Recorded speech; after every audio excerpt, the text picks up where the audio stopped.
বিএনপির এই 31 দফার 20 নং দফা কি বিএনপি ভুলে গিয়েছে, নাকি মেজরিটি পাওয়ার আলটিমেট মেজরিটি পাওয়ার মধ্য দিয়ে তারা আসলে আরেকটা আওয়ামী লীগ হয়ে ওঠার চেষ্টা করতেছে?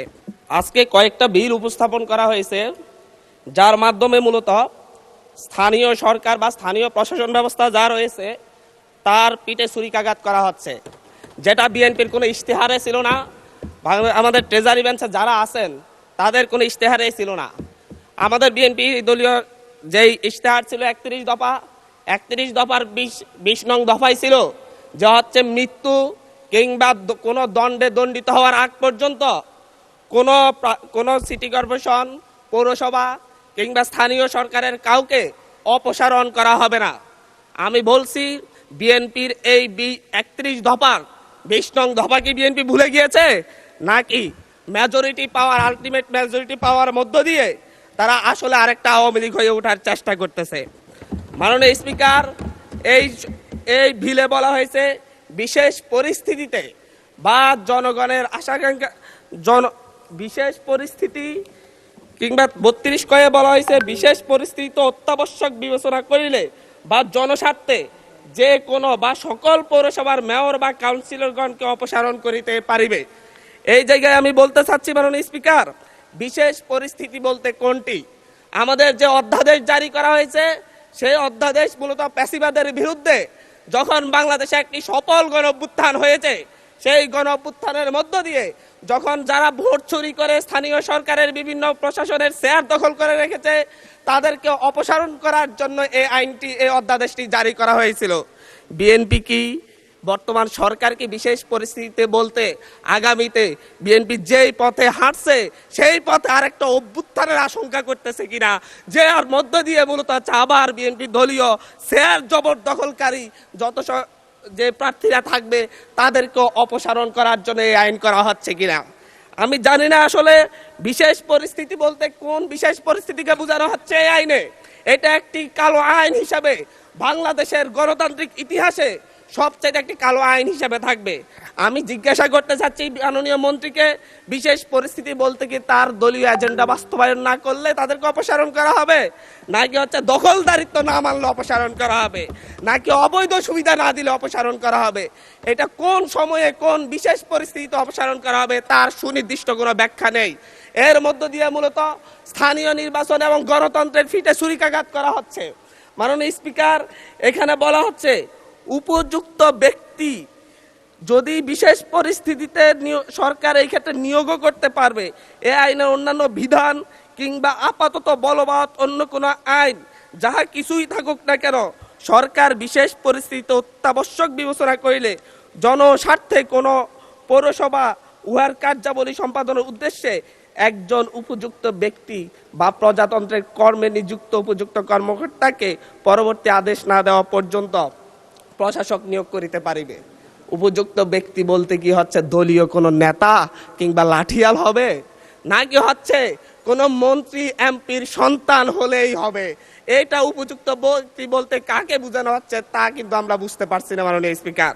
মাননীয় স্পিকার, এর মধ্য দিয়ে নির্বাচিত প্রতিনিধিদেরকে সরিয়ে অনির্বাচিত শুধু মামা খালুর জোরেই বিভিন্ন প্রশাসনে বিভিন্ন পৌরসভা মেয়র কিংবা কাউন্সিলর পদে কিংবা সিটি কর্পোরেশনের মেয়র কাউন্সিলর পদে দলীয় নেতাদেরকে বসানোর একটি ফাইতারা করা হচ্ছে।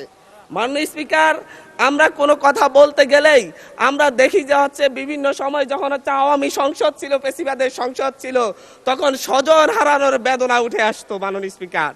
এখনো দেখা যাচ্ছে আমরা যখনই গণতন্ত্রের কথা বলি, যখনই স্থানীয় সরকারকে আমরা শক্তিশালী করার কথা বলি, তখন বলা শুরু করে আমরাই তো গণতন্ত্রের প্রবক্তা, আমরাই তো নতুন করে বাংলাদেশকে গণতন্ত্র উপহার দিয়েছি, আমরাই তো বাংলাদেশে নতুন গণতন্ত্রের পুনর্জন্ম দিয়েছি। 17 বছর ধরে আমরা লড়াই করেছি। 17 বছর ধরে লড়াই করেছেন বলে বাংলাদেশের গণতন্ত্রকে আবার গলা টিপে হত্যা করার সুযোগ নেই। আবার মাগুরা নির্বাচনের মতো আজকে বগুড়ার নির্বাচন এবং শেরপুর নির্বাচনের কারচুপি দেখেছি আমরা মাননীয় স্পিকার। আমরা যখনই ফেসবুকে ঢুকি, আমরা যখনই দেখি যে বিভিন্ন সংবাদ মাধ্যমে ধানের শীষে ছাপ্পা সিল মারা হচ্ছে মাননীয় স্পিকার। আজকে 2024-এর 2024-এর এমন রক্তক্ষয়ী সংঘাতের পরে আজকে যখন একটা উপনির্বাচন এবং একটা স্থগিত হওয়া নির্বাচন হতে যাচ্ছে, তখন আমরা দেখছি বিরোধী দলীয় এজেন্টদেরকে ঘাট ধাক্কা দিয়ে বের করে দেওয়া হচ্ছে, কেন্দ্রের ভিতর ঢুকে এজেন্টদেরকে আহত করা হচ্ছে এবং ছোট ছোট বাচ্চাদেরকে লাইনে দাঁড় করায়, স্কুলের বাচ্চাদেরকে লাইনে দাঁড় করে ভোট দিতে দেওয়া হচ্ছে। এর চাইতে নির্লজ্জতা আর কি আছে মাননীয় স্পিকার? এর মধ্য দিয়ে মূলত আরেকবার বাংলাদেশকে সংকটে ফেলা হচ্ছে। একটা বিষয় হচ্ছে, আমাদের যে ট্রেজারি বেঞ্চ রয়েছেন, ওই ট্রেজারি বেঞ্চের নেতারা বারবার বাংলাদেশের গণতন্ত্রকে হত্যা করার চেষ্টা কিন্তু করেছেন, কিন্তু ওনারা ব্যর্থ হয়েছেন, আওয়ামী লীগের মতো সফল হন নাই। 1994 সালের মাগুরার নির্বাচনের মধ্য দিয়ে ওনারা চেষ্টা করেছিলেন একতরফা নির্বাচন করে টিকে থাকতে। 1996 সালে একতরফা একটা নির্বাচন করেছিলেন, 12 দিনের মাথায় জনগণের চাপে সরকার থেকে পদত্যাগ করে তত্ত্বাবধায়ক সরকার ব্যবস্থা দিতে হয়েছিল। আবার 2006 সালে এসে বিচারপতির 2 বছর মেয়াদ বাড়িয়ে তারপর আবার ক্ষমতায় থাকার বন্দী করেছিলেন, কিন্তু বাংলাদেশের জনগণ সেই সুযোগ দেয় নাই। চুরি করা যায়, কিন্তু চুরি করে সেটা আর হজম করা যায় না, যেটা আওয়ামী লীগ পেরেছে মাননীয় স্পিকার। ঠিক একইভাবে 2024 সালে এসে এখন 2026 সালে এসে এখন আবার চুরির ধান্দায় নেমেছে। এবং চুরি করে আমি আবারও বলছি, বিএনপি যতই চেষ্টা করুক আওয়ামী লীগ আর হইতে পারবে না মাননীয় স্পিকার। মাননীয় স্পিকার, আমরা ভোটাধিকার নিয়ে কথা বলবো, আমরা ঘুমের অধ্যাদেশ নিয়ে যখন কথা বলি যে হচ্ছে ঘুমের অধ্যাদেশ কেন বাতিল করা হচ্ছে, তখন ট্রেজারি বেঞ্চের মন্ত্রী দাঁড়ায় বলে আমাদের স্বরাষ্ট্রমন্ত্রী অনেকদিন ঘুমছিলেন, আমরা কি ঘুমের বেদনা বুঝি না? আমাদের মাননীয় প্রধানমন্ত্রী এতদিন নির্যাতন ছিলেন, আমরা কি বুঝি না ঘুমের বেদনা? শেখ হাসিনার মতো স্বজন হারানোর বেদনা এত বেশি বুঝেন, কিন্তু এই ঘুমের অধ্যাদেশ, ঘুমের তদন্ত করতে হলেই আপনাদের সরকারি কর্মচারীর বিরুদ্ধে তদন্ত করতে হলে সরকারেরই অনুমতি লাগবে, সেই আইন করে যাচ্ছেন। আবার বলতেছেন যে হচ্ছে সরকারি কোনো গোপনীয়তার জন্য কাউকে গুম করা হলে সেটা গুম হিসাবে যেন বিবেচনা করা না হয়। এটা তো দ্বিচারিতা ছাড়া আর কিছু না মাননীয় স্পিকার। মাননীয় স্পিকার, মানবাধিকার কমিশন অধ্যাদেশ বাতিল করে দিয়ে আবার সেই শেখ হাসিনার 2009 সালের প্রয়োগ করা আইনে তারা ফিরে যাচ্ছে।